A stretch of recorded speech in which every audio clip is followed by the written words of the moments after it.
শুভ দুপুর দর্শক, আমন্ত্রণ ব্যবসা বাণিজ্য আর অর্থনীতির সবশেষ সংবাদ নিয়ে নিউজ 24 নিয়মিত আয়োজন আপন ফ্যামিলি মার্ট বিজনেস আওয়ারে। সাথে আছি আমি রিয়াদ সুমন। শনি থেকে বৃহস্পতিবার দুপুর 1টায় প্রচারিত হচ্ছে এই অনুষ্ঠান। আয়োজনে থাকছে দেশ বিদেশের ব্যবসা বাণিজ্যের সবশেষ খবর এবং খবরের বিশ্লেষণ। এছাড়াও থাকবে শেয়ার বাজার এবং মুদ্রা বাজারের আপডেট। এলডিসি উত্তরণ নিয়ে এখনও সিদ্ধান্তহীনতায় বাংলাদেশ।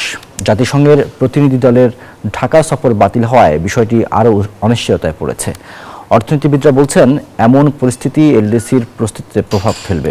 এছাড়া উত্তরণের সিদ্ধান্ত হলে প্রস্তুতি ছাড়াই এই ক্লাবে প্রবেশ করতে হবে বাংলাদেশকে।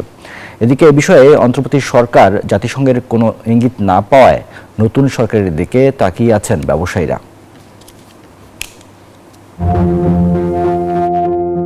চলতি 2026 সালের 24 নভেম্বর আনুষ্ঠানিকভাবে এলডিসি থেকে বেরিয়ে যাবে বাংলাদেশ।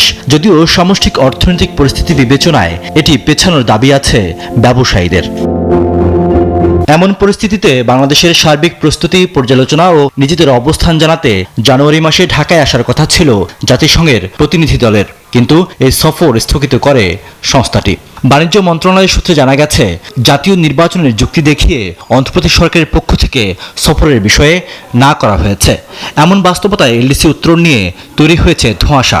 আমরা এটার বিরুদ্ধে অবস্থান নিয়েছি এবং সরকারকে বলেছি কেন এলডিসি গ্র্যাজুয়েশনে যাওয়ার এই মুহূর্তে বাংলাদেশের কোনো সুযোগ নেই, এবং আনফর্চুনেটলি সরকার আমাদের কোনো কথা আমলে নেয়নি এবং সেখানে ওনারা এলডিসি গ্র্যাজুয়েশনে যাবেনি এমন একটা সিদ্ধান্ত নিয়েছেন।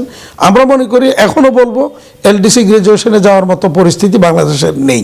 এই মুহূর্তে যদি এলডিসি আপনার ইফেক্টিভ হয়, আমরা যারা ব্যবসায়ী আছি যেসব বেনিফিট পেতাম সেটা আমরা পাবো না। আমাদের আপনার এমপ্লয়মেন্ট যে পলিসিগুলো আছে সেগুলো চেঞ্জ হয়ে যাবে। তো এত কিছুর প্রতিকূলে গিয়ে আমরা কিভাবে ব্যবসা করবো আমি জানি না। এখন পর্যন্ত জাতিসংঘের কাছ থেকে এলডিসি উত্তরণ পেছানোর কোনো ইঙ্গিত পায়নি অন্তর্বর্তী সরকার। এমন বাস্তবতায় নির্বাচিত নতুন সরকারের দিকে তাকিয়ে আছেন ব্যবসায়ীরা। আমাদের একটি নতুন গণতান্ত্রিক সরকার আসলে আমরা আশা করব যে ট্রেড এগ্রিমেন্টগুলো হবে, এলডিসি গ্র্যাজুয়েশন থেকে বের হয়ে আসার জন্য একটি টাস্ক ফোর্স গঠন করা হবে। আমাদের যে পলিসি সাপোর্টগুলো দরকার সেই পলিসি সাপোর্টগুলো আমরা পাবো। দায়িত্ব নেওয়ার পর এলডিসি গ্র্যাজুয়েশন অন্তত 3 বছর অর্থাৎ 3-6 বছর মানে পিছিয়ে যাওয়ার জন্য একটা উদ্যোগ তারা নেবেন। তবে বড় বড় ব্যবসায়ী ও রপ্তানিকারকরা এলডিসির জন্য প্রস্তুতি নিয়ে রেখেছেন বলে মনে করেন এই অর্থনীতিবিদ। বলেন, এলডিসি উত্তরণ হলেও ব্যবসায়ীদের বিনিয়োগ, উৎপাদন, বিপণন পর্যায়ে সহায়তা দিতে পারে সরকার। এখন যেভাবে আমাদের সুবিধাগুলো দেয়া হয়, এই সুবিধাগুলো রপ্তানি পর্যায় থেকে সরিয়ে এনে এগুলোকে উৎপাদন বা বিপণন বা বিভিন্ন ধরনের বিনিয়োগের পর্যায়ে গিয়ে যদি রিস্ট্রাকচার করা যায়, যেটা অন্যান্য উন্নয়নশীল দেশগুলো বিশেষত ভারত করছে সাকসেসফুলি, ওরকম কিছু কাঠামোগত পরিবর্তন আনা দরকার বলে আমরা মনে করি। এলডিসির ধাক্কা সামলাতে নির্বাচিত সরকারকে সুদহার কমানো, বিনিয়োগ পরিবেশ ফিরিয়ে আনতে হবে বলেও মনে করেন অর্থনীতিবিদরা। রিয়াদ সুমন, নিউজ 24, ঢাকা। এলডিসি উত্তরণের এই চ্যালেঞ্জ মোকাবেলা করার জন্য বাংলাদেশ কতটা প্রস্তুত, ব্যবসায়ীরা কতটা প্রস্তুত, বিশেষ করে যারা রপ্তানির সাথে জড়িত, এসব বিষয় নিয়ে আজ আমরা আলোচনা করতে চাই। আমাদের সাথে অনলাইনে যুক্ত হয়েছেন বিকেএমের প্রেসিডেন্ট জনাব মোহাম্মদ হাতেম।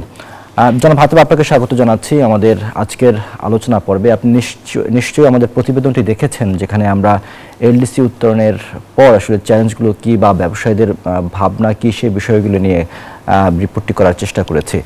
প্রশ্ন হচ্ছে যে এলডিসি পরবর্তী প্রতিযোগিতার জন্য আসলে আপনারা প্রস্তুত আছেন কিনা, বা প্রস্তুত নন বলছেন, কেন বলছেন, আসলে মানে প্রতিবন্ধকতাগুলো কোথায় রয়েছে?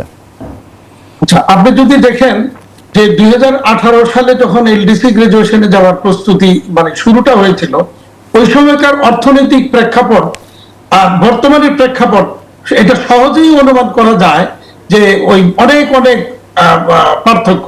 ওই সময়ের অবস্থান থেকে এখন আর ওই অবস্থান নেই।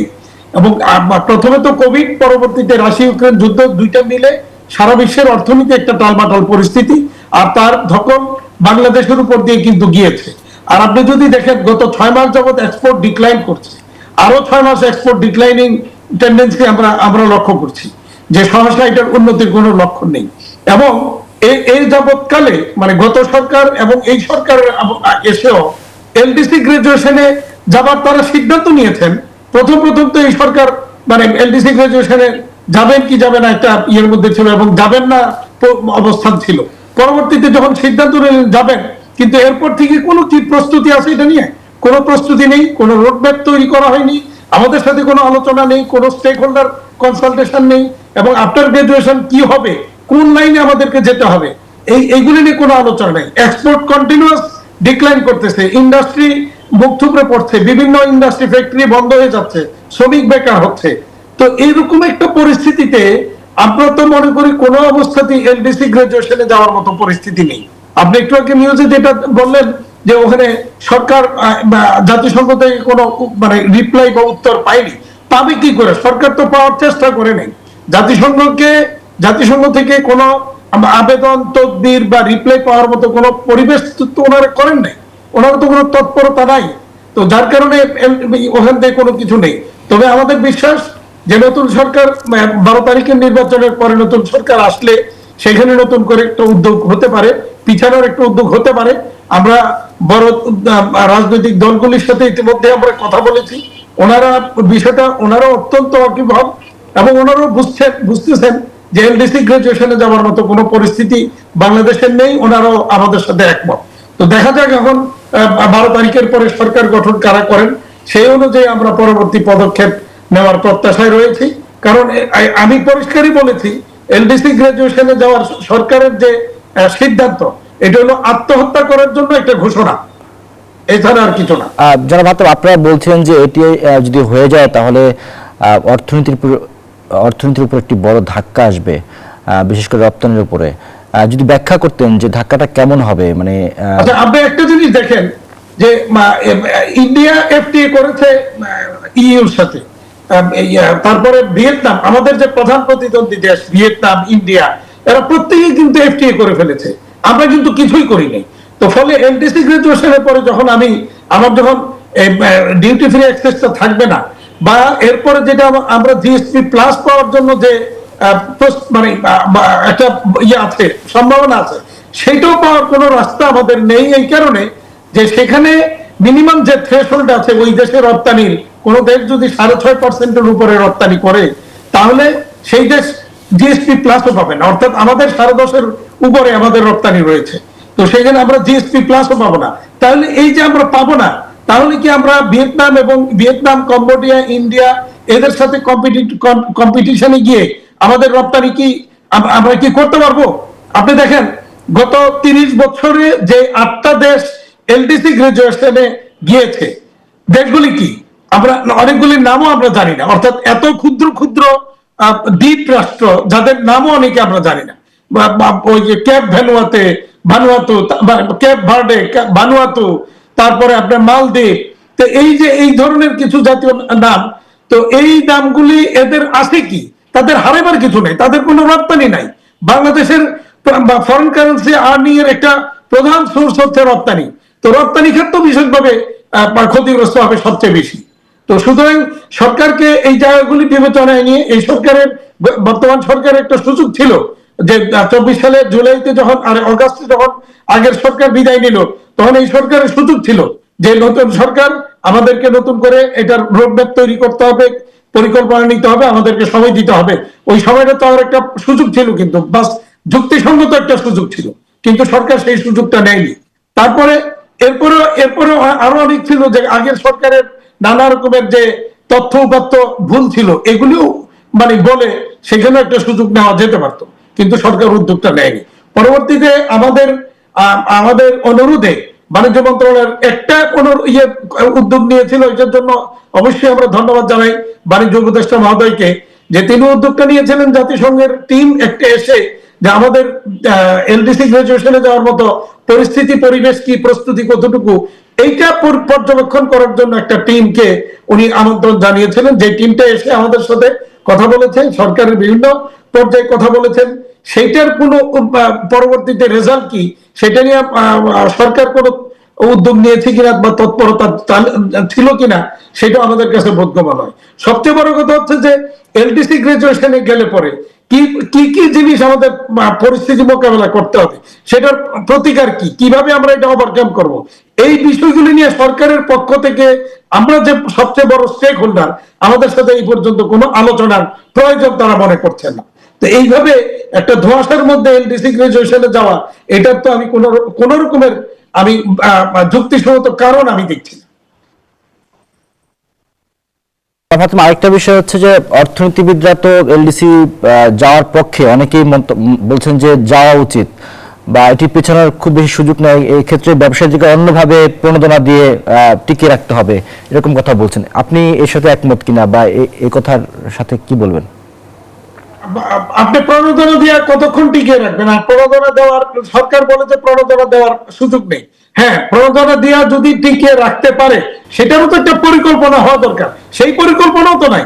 তাহলে আমরা কি করে বুঝবো যে সরকার আমাদেরকে কিভাবে বাঁচিয়ে রাখার চেষ্টা করছে আফটার এলডিসি গ্রাজুয়েশন? আমি গ্রাজুয়েট হইলাম, আমি বাহাদুরি, আমি মানে গ্রাজুয়েশন একটা সার্টিফিকেট দিলাম, আমার কাজকর্ম নাই, আমার রপ্তানি নাই, আমার সবকিছু মুখ থুবড়ে পড়লো, ভাত খাওয়ার ভাত নাই, পয়সা উপার্জন নাই। জনাব হাতেম, আপনার কাছ থেকে একটু সময় নিচ্ছি। চট্টগ্রাম বন্দরের new mooring container terminal NCT নিয়ে চুক্তির সিদ্ধান্তের প্রতিবাদে অনির্দিষ্টকালের কর্মবিরতিতে বন্দর রক্ষা সংগ্রাম পরিষদ। আরও জানাতে চট্টগ্রাম বন্দর থেকে সরাসরি যুক্ত হচ্ছেন সহকর্মী আকরাম হোসেন। আকরাম, বন্দরের সবশেষ কি অবস্থা, কি খবর রয়েছে আপনার কাছে? সুমন, সর্বশেষ গতকালকে ছিল 24 ঘন্টার কর্মবিরতির ঘোষণা বন্দর শ্রমিক কর্মচারীদের, কিন্তু আজকে সকাল 8টা থেকে অনির্দিষ্টকালের জন্য কর্মবিরতি শুরু হয়েছে, এখন চলছে। এবং আমরা সংশ্লিষ্টদের সাথে কথা বলেছি, তারা যেটি বলেছে, তাদের দাবি দাওয়া পূরণ না হওয়া পর্যন্ত তাদের এই কর্মবিরতি চলবে। এবং বন্দর শ্রমিকরা কিন্তু বন্দরে উপস্থিত থাকলেও কোনো কাজে অংশগ্রহণ করছে না বলে জানিয়েছেন। তারা বলছেন সরকারের পক্ষ থেকে যতক্ষণ পর্যন্ত তাদের সাথে বসে তাদের দাবি দাওয়া পূরণ করা হবে না, চুক্তির ব্যাপারে পুরো বিষয়টি ক্লিয়ার করা হবে না, ততক্ষণ পর্যন্ত তাদের কর্মবিরতি চলবে। তবে আমরা ব্যবসায়ীদের সাথে কথা বলেছিলাম, ব্যবসায়ীরা বলছে এই যেই বন্দরের অচলাবস্থা চলছে, এই অচলাবস্থা দ্রুতই যদি অবসান করা না যায় তাহলে আসন্ন রমজানে দ্রব্যমূল্যের বাজার নিয়ন্ত্রণ করা কঠিন হয়ে যাবে। এখন পর্যন্ত আসলে সকাল থেকে আমরা যেটি দেখতে পেয়েছি, চট্টগ্রাম বন্দরে কিন্তু সমস্ত কার্যক্রম বন্ধ রয়েছে, স্থবিরতা বিরাজ করছে। এবং বন্দর রক্ষা সংগ্রাম পরিষদ নামে যেই সংগঠনের ব্যানারে আন্দোলন চলছে, সেই সংগঠনের নেতারা যেটি জানিয়েছেন,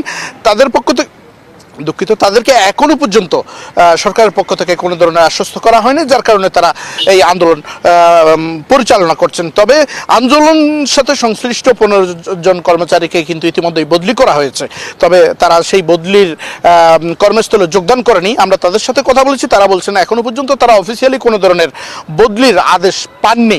অন্যদিকে তারা আরও বলেছেন, তারা বদলি হোক আর ছাঁটাই হোক, তারা এই বিষয়গুলো মানবেন না, তারা তাদের দাবি দেওয়ার ব্যাপারে অনড় থাকবেন এবং আন্দোলন চলমান থাকবে বলে জানিয়েছেন।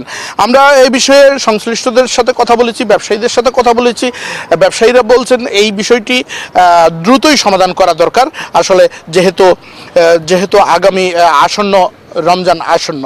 এখন পর্যন্ত চট্টগ্রাম বন্দর থেকে আমার কাছে ছিল সর্বশেষ অবস্থা। আমরা যাব স্টুডিওতে। সুমন। আকরাম, আপনাকে অনেক ধন্যবাদ। দর্শক, এবারে জানাবো আজকের দিনের কয়েকটি পত্রিকার শিরোনাম। সেখানে আমরা দেখতে চাই কি কি শিরোনাম রয়েছে আমাদের কাছে। কালের কণ্ঠে কি শিরোনাম করেছে, 3 বিদ্যুৎ কেন্দ্রের ট্যারিফ পুনর্নির্ধারণে সাশ্রয় 119 কোটি টাকা। পরের শিরোনামটি করেছে দৈনিক যুগান্তর, তারা বলছে যে 2,10,000 টন সার কিনবে সরকার। এরপরে প্রথম আলো শিরোনাম করেছে বিধিনিষেধে নির্বাচনী পোস্টারের ব্যবসায় মন্দা, হতাশ ব্যবসায়ীরা। এরপরে শিরোনামটি করেছে বাংলাদেশ প্রতিদিন, এবং এখানে তারা বলেছে যে আরও $171 মিলিয়ন কিনল কেন্দ্রীয় ব্যাংক। দর্শক, এবার জানিয়ে দিতে চাই স্বর্ণ এবং মুদ্রা বাজারের আপডেট। প্রথমে আমরা মুদ্রার বিনিময় মূল্য দেখতে চাই। মার্কিন ডলার 122 টাকায় ক্রয় হয়ে বিক্রি হচ্ছে 123 টাকায়, ইউরো 138 টাকায় ক্রয়ে বিক্রি হচ্ছে 143 টাকায়, পাউন্ড 159 টাকায় ক্রয় বিক্রি হচ্ছে 166 টাকায়, চীনা ইউয়ান 16 টাকায় ক্রয় হয়ে বিক্রি হচ্ছে 16 টাকায় ক্রয় হয়ে বিক্রি হচ্ছে 18 টাকায়, সৌদি রিয়াল 32 টাকায় ক্রয় বিক্রি হচ্ছে 33 টাকা 20 পয়সায়, ভারতীয় রুপি 1 টাকা 25 পয়সায় ক্রয় বিক্রি হচ্ছে 1 টাকা 45 পয়সায়। স্বর্ণের দাম আমরা দেখতে চাই, স্বর্ণের দামে এই মুহূর্তে দেখতে পাচ্ছি 22 ক্যারেটের স্বর্ণ আজকের বাজারে এখন রয়েছে 2,51,184 টাকা প্রতি ভরি, 21 ক্যারেটের দাম রয়েছে 2,39,754 টাকা, 18 ক্যারেটের দাম রয়েছে 2,05,520 টাকা এবং সনাতন প্রতি ভরি স্বর্ণের দাম রয়েছে আজকের বাজারে 1,68,195 টাকা। জানাবো রূপার দামে আমরা দেখতে পাচ্ছি প্রতি ভরির 22 ক্যারেটের রূপার দাম রয়েছে 7,290 টাকা, 21 ক্যারেটের দাম 6,940 টাকা, 18 ক্যারেটের দাম 5,949 টাকা এবং সনাতন প্রতি ভরি রূপার দাম রয়েছে 4,432 টাকা। মাত্রা অতিরিক্ত কর আরোপ করে নয়, বরং রাজস্ব বাড়াতে প্রয়োজন সহজ কর কাঠামো। মঙ্গলবার শুল্ক আবগারি করের ভূমিকা ও পর্যালোচনা বিষয়ক সেমিনারে এসব কথা বলেন অর্থনীতিবিদরা। আর আমদানিতে উচ্চ শুল্ক আর ভ্যাটের জটিলতাকে বাণিজ্যের বড় বাধা হিসেবে দেখছেন ব্যবসায়ীরা। এ সময় শুল্ক নির্ধারণে ব্যবসায়ীদের দাবিকে গুরুত্ব দেওয়ার আশ্বাস দিয়েছে এনবিআর। রাজস্ব আদায়ে সবচেয়ে বেশি গুরুত্ব দেয়া হচ্ছে সম্পূরক ও আবগারি শুল্কের উপর।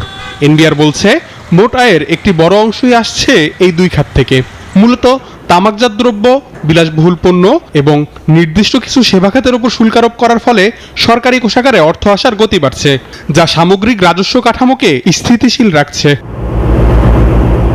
তবে অতিরিক্ত শুল্ক আরোপ উল্লেখ করে উদ্বেগ জানিয়েছেন ব্যবসায়ীরা। মঙ্গলবার পলিসি রিসার্চ ইনস্টিটিউট আয়োজিত সেমিনারে তারা অভিযোগ করেন বহুজাতিক পণ্যে বিনিয়োগ ও ব্যবসা টিকিয়ে রাখা কঠিন করে তুলছে। Capture environment externalities such as pollution through taxes. So but one outcome we think multiple rates are there, and the rate dispersion is high for the next step. It's extremely important for every country, and I think it's a huge undertaking, and I wish you all the success with this undertaking. মাত্রাতিরিক্ত কর আরোপ করে রাজস্ব বাড়ানো যাবে না বলে মনে করেন অর্থনীতিবিদরাও। এলডিসি পরবর্তী চ্যালেঞ্জ মোকাবিলায় এখনই শুল্ক বৈষম্য দূর করার তাগিদ দেন তারা। Now recently what has happened is even in the case of VAT, there are about the calculated 1,400 tariff lines now has VAT on imports at 15%, and then domestic VAT on the same production is lower than the 15%, and that's one problem. এ সময় শুল্ক নির্ধারণে ব্যবসায়ীদের দাবিকে গুরুত্ব দেওয়ার আশ্বাস দিয়ে জাতীয় রাজস্ব বোর্ডের সদস্য সৈয়দ মুশফিকুর রহমান বলেন, সরকার উচ্চহারে কর বসাতে চায় না, বরং রাজস্ব ও বাণিজ্যের মধ্যে ভারসাম্য বজায় রাখাই মূল লক্ষ্য এনবিআর এর। We have this policy mismatch throughout. It's a history of 54 years of Bangladesh that we have been having these problems throughout. বিনিয়োগকারী ও উদ্যোক্তাদের ভোগান্তি দূর করতে এনবিআর এর কার্যক্রম আরো বেশি অটোমেশন করা হচ্ছে বলেও জানান তিনি। আবি আব্দুল্লাহ, নিউজ 24, ঢাকা। এ ছিল আপন ফ্যামিলি মার্ট বিজনেস আওয়ারের আজকের আয়োজন। এতক্ষণ সাথে থাকার জন্য ধন্যবাদ সবাইকে।